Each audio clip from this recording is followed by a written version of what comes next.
Di musim paceklik bagi peternak lebah itu di musim penghujan. Tidak ada ketersediaan bunga yang bisa menghasilkan madu, maka di peternakan lebah kita ini kita beri pakan tambahan berupa gula pasir bisa, atau glukos atau fruktos. Itu juga bisa sebagai pengganti madu. Tapi tidak kita panen. Sekali lagi tidak kita panen, melainkan kita kontrol setiap 4-5 hari bagaimana agar ketersediaan pangan ini ada. Karena kalau sampai tidak ada, akan terjadi pertama kanibalisme. Yang kedua, lebah akan minggat.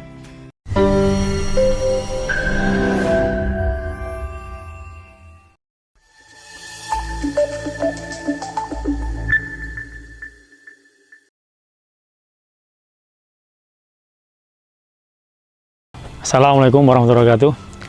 Perkenalkan, saya owner Madu Alami Lebah Petualang yang berdomisili di Desa Gunung Londo, Kelurahan Kenteng, Kecamatan Nogosari, Kabupaten Boyolali, Jawa Tengah.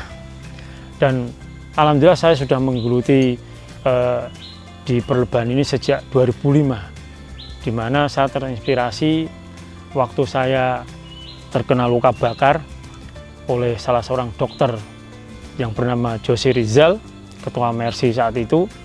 Beliau menyarankan untuk luka bakar ini dikasih madu, tidak betadin. Nah, dengan madu ini alhamdulillah jaringannya tumbuh dengan baik, sehingga saya terinspirasi dari situ. Akhirnya saya menggeluti di dunia perlebahan atau permaduan ini sejak 2005 sampai memiliki koloni sendiri. Dulu ngebolang sampai Sumatera, yakni Apis dorsata, lebah liar yang sulit dijinakkan, lebah raksasa yang ukurannya mungkin bisa seukuran ratu tadi, 2 atau 3 kali lipat. Dan itu ada di pohon-pohon sialang yang bergelantungan itu.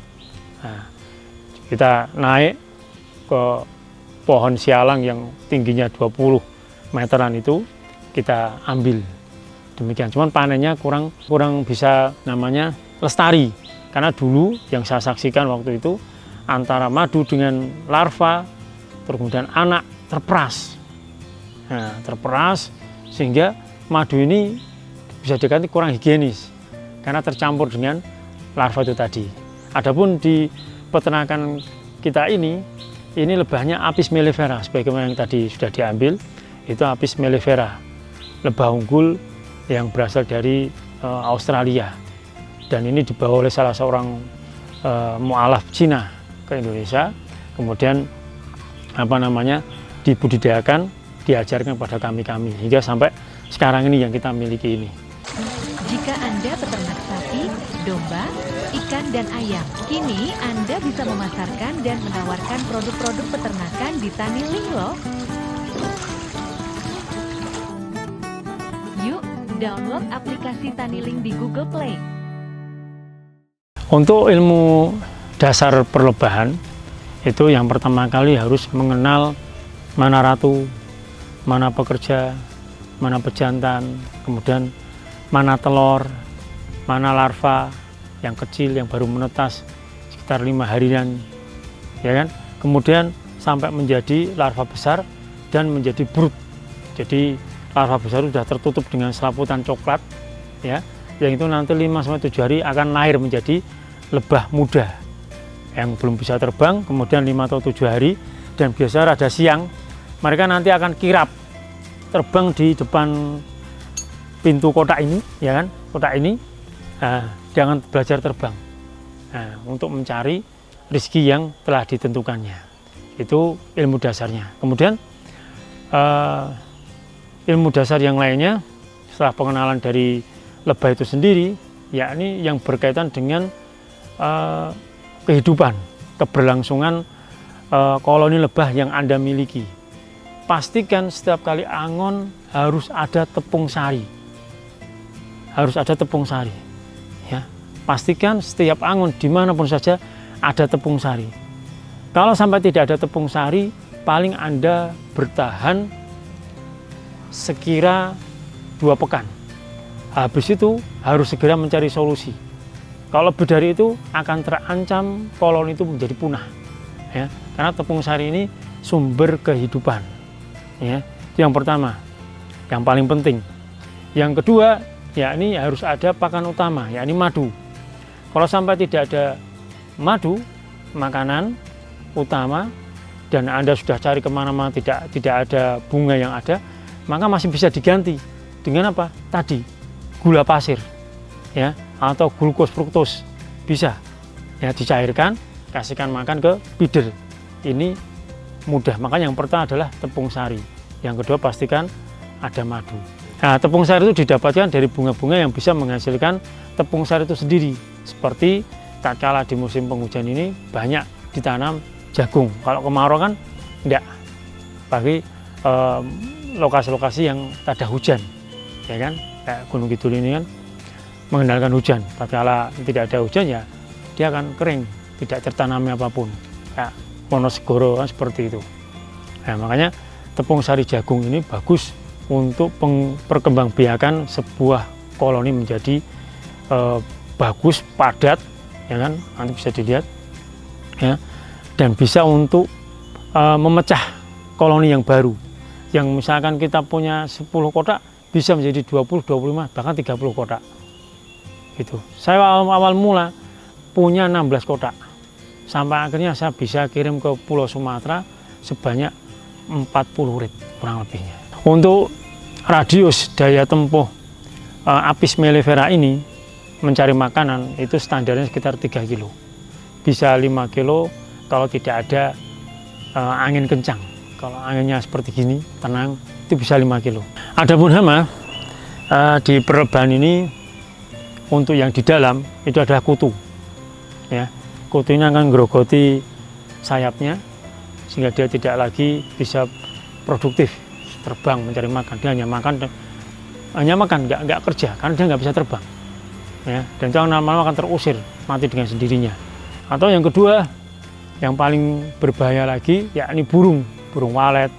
Ya, itu tatkala lokasi kita ini terlihat burung walet berseliweran, maka hendaknya disarankan ya pindah lokasi. Meskipun tepung sarinya bagus, tapi akan pekerja-pekerja kita akan disambar. Dan pernah saya mencoba menembak salah satu burung walet dan kena. Itu di temboloknya ada sekitar 25. Nah, bayangkan itu baru 1 ekor, belum berapa ekor, ya kan? Dikalikan 25 lebah, bisa nggak ada pekerjaan dan nggak ada yang bisa untuk nyari makan, ya kan? Akhirnya otomatis punah. Nunggu lebah-lebah muda jadi pekerja itu pun nanti akan dimakan lagi, kan percuma. Mending pindah, cari lokasi yang aman. Saat ini kita berada di lokasi angon kita, salah satunya, yakni di daerah Kelurahan Sambirejo, Kabupaten Gunung Kidul. Kita angon ke sini di perkebunan jagung karena ini masuk musim paceklik bagi para peternak lebah, yakni musim hujan mulai dari Desember sampai nanti Mei. Nah, dan dimaklumi di musim paceklik ini tidak ada ketersediaan bunga yang bisa menghasilkan madu. Makanya kita mencari bunga yang menghasilkan bipolen atau tepung sari atau serbuk sari. Nah, tujuannya untuk agar lebah ini berkembang, ya, dengan kita mencari tepung sari untuk makanan ratu lebah agar dia produktivitas telurnya itu bagus, dan nanti kita akan bisa mengembangkan koloni yang awalnya ini sekitar 100, rencana akan kita sampai 200 kotak, 200 koloni.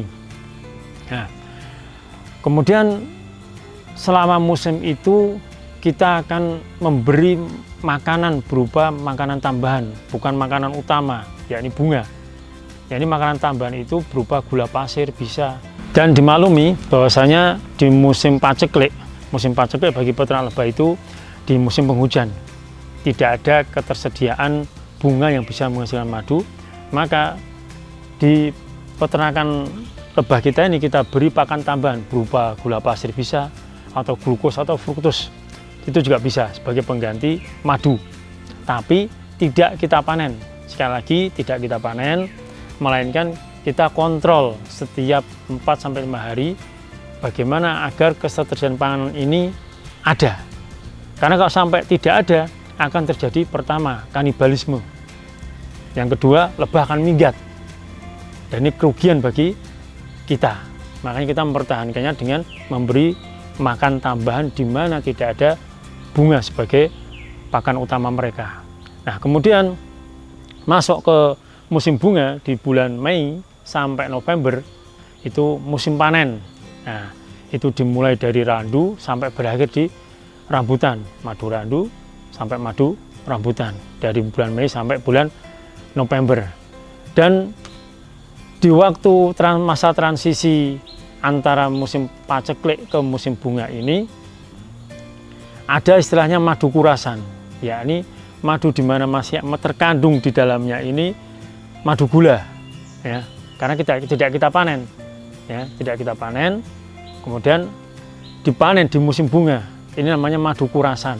Nah, setelahnya baru itu benar-benar kita jual dengan merek kita, madu alami, madu yang benar-benar dari alam, tidak ada sama sekali tambahan pakan pabrikan. Disebut madu alami karena benar-benar dari alam, ya, sehingga dia benar-benar asli. Beda dengan madu asli.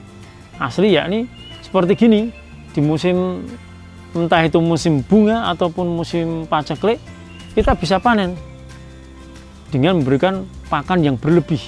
Setiap 2 atau 3 hari kita jok madu gula, kita jok gula terus dengan cairan gula, kemudian tertampung ada madunya, kemudian dirasakan, oh ya emang gula ini, ya kan, dipanen bisa, atau untuk dicampuri esen lagi, mau esen randu atau apa, sehingga rasanya pun akan rasa randu, sehingga terjual ya madu asli karena diproses di dalam perut lebah, ya, dia disebut madu asli, cuman daya sifaulinasnya, daya obat bagi manusianya itu dikatakan rendah kalau dibanding dengan madu alami yang benar-benar dari alam.